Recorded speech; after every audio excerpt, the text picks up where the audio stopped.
guys, welcome to my channel. We are reading Emily Windsnap and the Ship of Lost Souls by Liz Kessler. This is book 6, and I'm going to start from the beginning. And this is only going to be chapter 1. Alright. This book is dedicated to someone who was a friend and a wonderful artist and who respected and loved the sea more than most.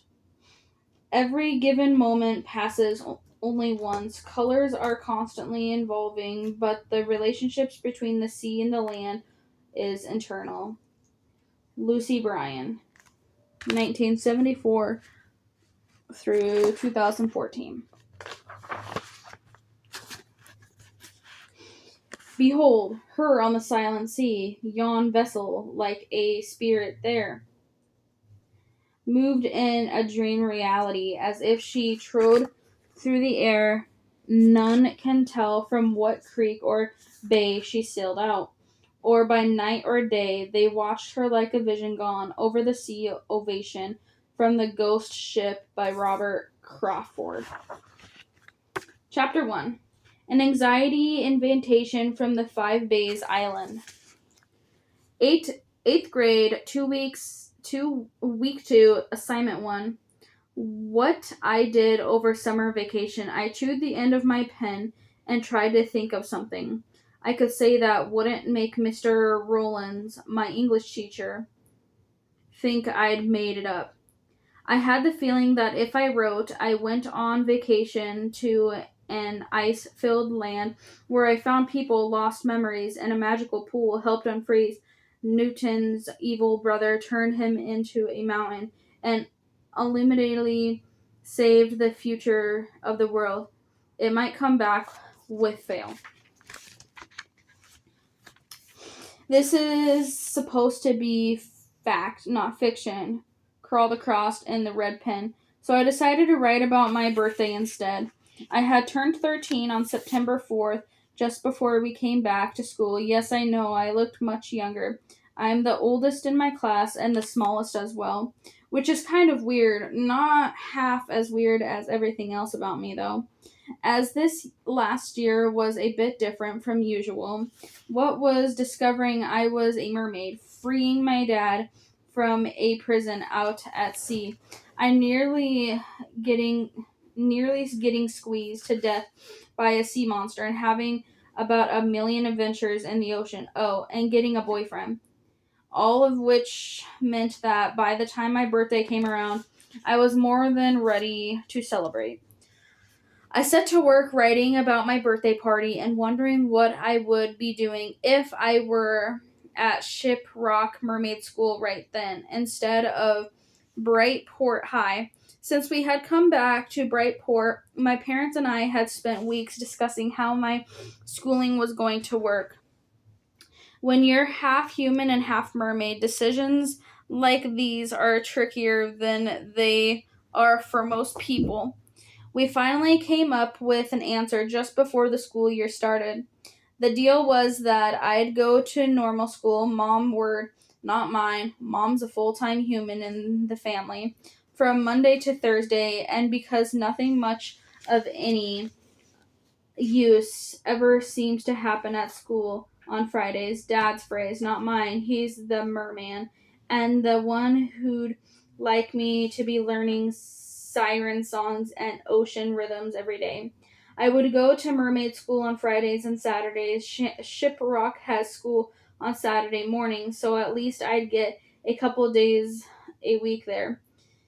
It wasn't the perfect solution, but it was keeping the three of us happy for now. At least Mom and Dad were happy. I wasn't so sure about myself. Every time I sat in class doing things like writing essays about what I'd done over summer vacation, I wish I was with my best friend and the full-time mermaid, Shauna, learning about sirens and shipwrecks, or how to make a trampoline out of fishing rope, or the 100 other things that I learned about the ocean. Trouble was, when I was at Shiprock, I spent half my time worrying about what I was missing at Brightport. Mandy Rushton my one-time enemy, now a good friend, always filled me in, but it wasn't the same. See, Dad was right. Nothing much of any use ever did happen on Fridays. But it was when people had the most fun. Whichever way I looked at it, it seemed I was missing out. The only silver lining was that because Aaron, my boyfriend, is a semester like me, he had the same arrangement, which meant that he was in the same place as I was, no matter which day of the week it was. And I had to admit that possibly made it all of it better. Okay, folks, class is almost over, so finish the sentence you're writing and put your pens down. Miss Rowland shuffled papers around on his desk while he waited to get everyone's attention. A second later, the bell rang. Mr. Rowlands called over the noise of the chairs scraping on the floor. Chairs behind your desk, and don't forget your homework. Oh, and there's a letter for each of you to take home to your parents. Please pick up an envelope on your way out of the classroom. What is this about? Mandy mumbled as we collected our letters. The envelopes are sealed, so we couldn't see what was in them. On the front, they just say, to the parents of the Brightport High 8th graders. On the back, each was labeled with the word, an exciting invitation from 5 Bays Island. As I read the words, I felt a funny sensation inside me, like a tail swishing around in my stomach. I made mixed feelings when it came to islands. On the one hand, an island by definition is ours, surrounded by sea, which is totally fantastic. Obviously, as it generally means lots of opportunities for the mermaid part of me to go out exploring to the ocean. On the other hand, I'd had some of the worst experiences of my life on the island, including nearly being squeezed to death by a sea monster, which isn't as much fun. 5 Bays Island, Mandy read aloud. Sounds cool. And as I pocketed my letter, I had to agree, all things considered, 5 Bay Island sounded very cool. I forgot about the letter for the rest of the day. It was only once I got home I was unpacking my bag and I remembered it. Oh, Mom, Dad, this is for you, I said, passing it over to Mom. Mom took the letter from me and reached for her glasses as Dad popped his head up from below the deck. We lived on a boat moored in Brightport Harbor. It was a beautiful old ship that had been specially adapted so mer people and humans could both live in it. Hey, little. How was school? Dad asked, flicking wet hair off his face and smiling up at me. I took my shoes and socks off and sat on the edge of the gap in the floor, dangling my feet in the water, just my toes so my legs wouldn't turn into a tail. Part of the new deal was that I had to do my homework before going into the water. I shrugged. Okay, I nodded over to the table where Mom had opened the envelope and was now sitting reading the letter. We were given those. Dad looked over. What is it? Emily's class had been invited to an island for a geography field trip at the end of this month, Mom replied. I was emptying my bag of all the junk I had accumulated through the day, but my heart thumped down to the table along with my Browning apple core. So it was just a geographic field trip, the dullest thing in the world. They'll be studying rare birds and exotic plants and unusual geological formations, Mom went on. Then she looked across at us and added, it's for a whole week. I dropped my homework planner on the table with a thud. The whole week studying birds, plants, and rocks? Really? Oh, and there are shipwrecks and some interesting sea life, too. Mom went on. They'll organize glass-bottom boat trips, shipwrecks, and sea life. That sounded much better. But they could forget the glass-bottom boat trips. If shipwrecks and sea life were in the cards, I'd want to go underwater and see them up close. I think she should go, Dad said. Me too, Mom added. Yeah, I think so too, I agreed. If my records with Island was anything to go by, who knew? Perhaps I'd find myself caught up in an adventure while I was there. That evening, Aaron and I swam out to Rainbow Rocks to meet up with Shanna and Seth. Seth is Shauna's boyfriend. Well, she hasn't officially called him her boyfriend yet, but I know she'd like to.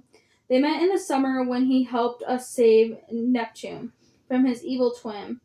As a thank you, Neptune made him one of his advisors. He's only 14, so he's the youngest merman boy ever to hold such a high position. But it means he doesn't get to hang out with us all that often, as he's pretty much a Neptune's beck and call. Luckily, he had the evening off and could join us. Swimming over to meet them with Aaron, I forgot all about the school and geography field trips. When I was in the water, everything else floated away. Nothing that happened at Brightport High could ever come close to the feeling of zooming along, racing a shoal of tiny, bright blue fish, or darting in and out of the coral and rocks, or gliding along on the water current, holding Aaron's hand. When we arrived at Rainbow Rock, Shauna waved us over and pulled me in for an excited hug. Seth and Aaron greeted each other with more bro greeting, i.e. a grunt and a nod. The best thing happened today. I've been dying to tell you, Shauna squealed. You got the highest score on a B and a D test. I ventured. Beauty and deportment is Shauna's favorite subject. It's all about sitting correctly on rocks and brushing your hair smoothly while singing siren songs as a perfect pitch. I'm not very good at it myself. It always feels a bit like that game where you have to rub your tummy and pat your head at the same time. I've never been any good at that either. No, well, yes, I did, actually, Shauna said, blushing a little.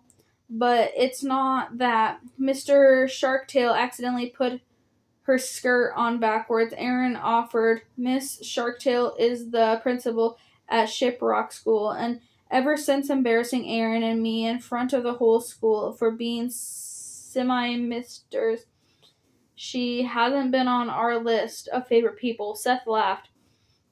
That would be funny, he said. Shauna was getting impatient. I'll tell you, it's a geography reef trip.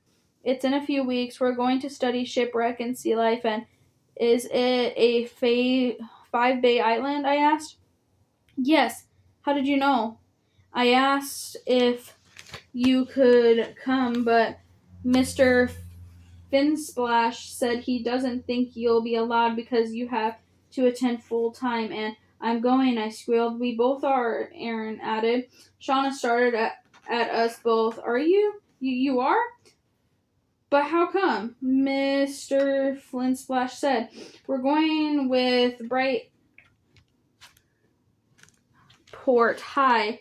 I'm guessing it's the same week, I grinned. They must have sent letters to both schools at the same time. Shauna grinned back, swishing. She jumped so high her tail came out of the water. Oh, it's going to be such fun. Mr. Finsplash says the island has a shallow reef all the way around it. There are loads of amazing rock formations, and there are shipwrecks and hundreds of varieties of fish that you don't get anywhere else. And guess how it got its name? Aaron scratched his chin and scowled, as if thinking hard. I'm going out on a fin here, but does the island by any chance have 5 bays? Yes, Shauna glanced at Aaron and realized he was laughing. Oh, she said, flicking water at him. Well, okay, I suppose that might have been obvious. It sounds swishy, Seth said with a shy smile. He didn't strike me as a kind of boy who would normally use Shauna's favorite word, swishy, to describe something fun. I guess that meant he was definitely her boyfriend. Wish I could join you. Maybe you could ask Neptune for a few days off, Aaron suggested. That would be super swishy, Shauna exclaimed, clapping her hands so excitedly she splashed seawater in my face. Then she turned as red as snapper fish and tried belatedly to look unconcerned. That's if you know you want to, she added with a shrug. Seth smiled. I'd love to, he said. I'll try, but you know Neptune. Oh, yes, I knew Neptune, probably better than any of them. The king of all the ocean was not someone you mess around with or someone who granted favors lightly. I'd been on his wrong side often enough to know that. I'll give it a try, Seth said again. Then he reached out to take Shauna's hand. It would be great to spend the week with you guys. Shauna beamed as brightly as a multicolored rock behind her. Come on, she said, swimming away presumably before Seth could see that her face had turned even redder. Let's go to the playground. Some netting floating in the other day, and I've started making a trampoline. We followed Shauna through the water. As I swam, I thought about the upcoming trip.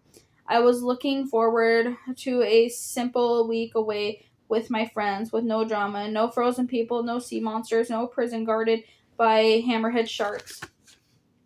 Just a nice normal week with maybe the tiniest adventure thrown in for a bit of excitement. Whatever else happened, I was determined that my trip to Five Bay Island would be free from anything weird and scary. Not that it was up to me, of course. And that is the end of chapter 1, guys. I will see you guys in chapter 2.